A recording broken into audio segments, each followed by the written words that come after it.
Hello and welcome back to Cracking the Cryptic.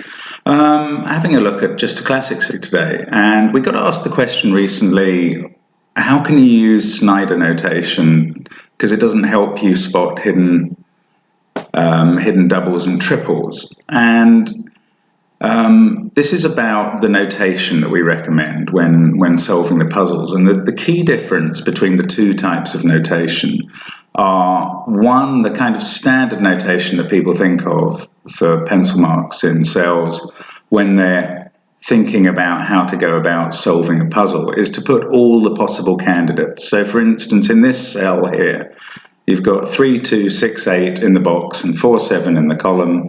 1, 5 and 9 are possible, and some people would sketch 1, 5, 9 into the cell there, so looking something a bit like this maybe. And that would, if you get enough of those in the grid in the right places, that might enable you to spot cells where the only possibles are certain ones. But what we recommend is putting in the only places in a cell, in a box, in a 3x3 box, the only places where a number can go. And this is called Snyder notation after Dr. Thomas Snyder. So for instance, in this box in the center, where can an 8 go? Well, you've got an 8 here and an 8 here. So it's confined to the middle column, and the 8 here restricts the 8 to one of those two possible locations. And it's similarly with a 6, say. You've got a 6 here in row 5 and a 6 here in row 6. So the only two places for a 6 are in the top row of that box. And this, as long as you know that this doesn't mean that this cell can only contain a 6 and an 8, that you're limiting within the 3x3 box where the digit can go, we find this a much more helpful notation. Crucially, it's much quicker than filling in all the candidates in all the cells, which takes ages, even when you start to do it after you've kind of made some clear deductions. But I'll also show you how this can be used to solve all sorts of puzzles, to be honest, and even spot hidden groupings.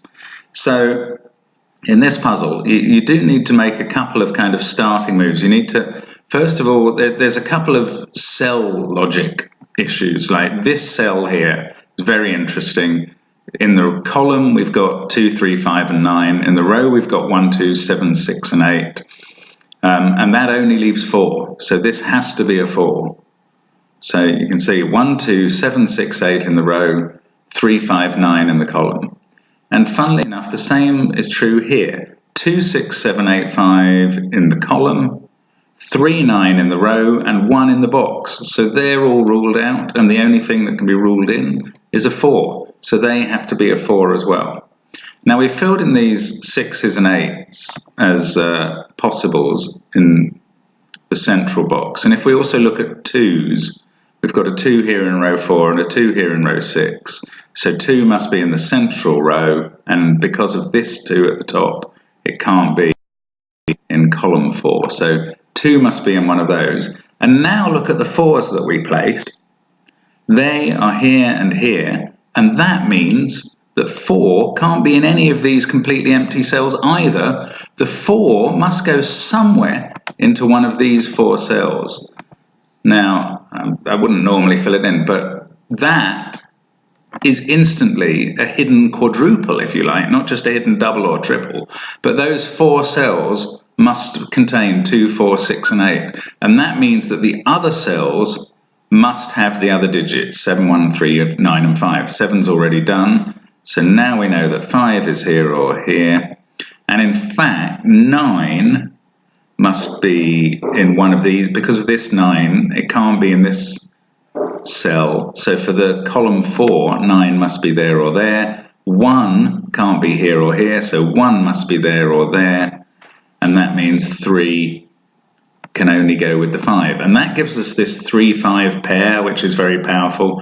3 and 5 must be a pair sharing those cells. 1 and 9 must be a pair sharing these cells. And that enables us to complete the columns and row, the column and row that those two sets are in. And after that, the puzzle has suddenly got a lot easier. And, for my money, that's all about the fact that the Snyder notation enabled us to quickly spot this hidden triple. Now, I admit, I've kind of set this up there. That is how I solved the puzzle, but I probably had a few other deductions in the grid before I got those 2 4s necessarily. But I did spot this hidden quadruple because it was made so obvious by the 8, 2, and 6 having to be in that quadrant, and then the 4 having to be in it as well, and suddenly it was very clear how we had to go. So let's just have a look at the rest of the puzzle. Now we've got this start. 2s, again, I'm filling them in the boxes where they could go, not where they, not which candidates are possible in the box, but where in the box that digit could go. That resolves the 3, 5 pair here. What else have we got? 9 now must be in one of these 2 cells at the top of this box, and that fixes our 9 over here. That's quite nice. 8 must be in one of those cells. 5 now is either here or here. 3, 1, 2. Oh yeah, look, 2 up here. The only place for a 2 in this box, because of this 2, and this 2, is left to be here. That resolves the 2 possibilities that we had over there.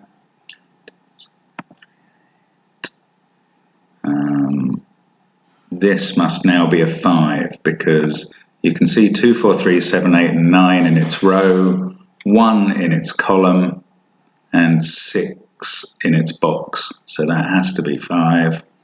That allows us to finish off that row.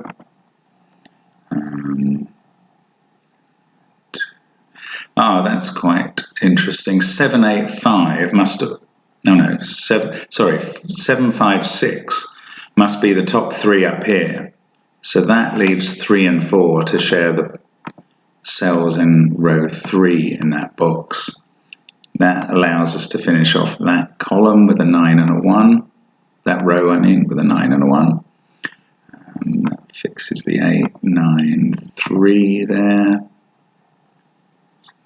And as you can see, it's really all coming together very swiftly, just because we were able to isolate that quadruple in the central box almost immediately if we were kind of lucky enough to spot what was going on there. And that's why, that's not the only reason we recommend the Snyder notation. As I said, there are several benefits to it, but it certainly doesn't spot you noticing hidden triples, quadruples, as we did today, and pairs all the time. And consequently, we think it's just as helpful, and more so, than the kind of all candidates notation, which is alternative. So 8, 5, 1, 3, 4, 7, 9 must now be here. These are 2 and 8, 3, 7, 4, 5, 6. You're probably spotting things now quicker than I am, and that's fine.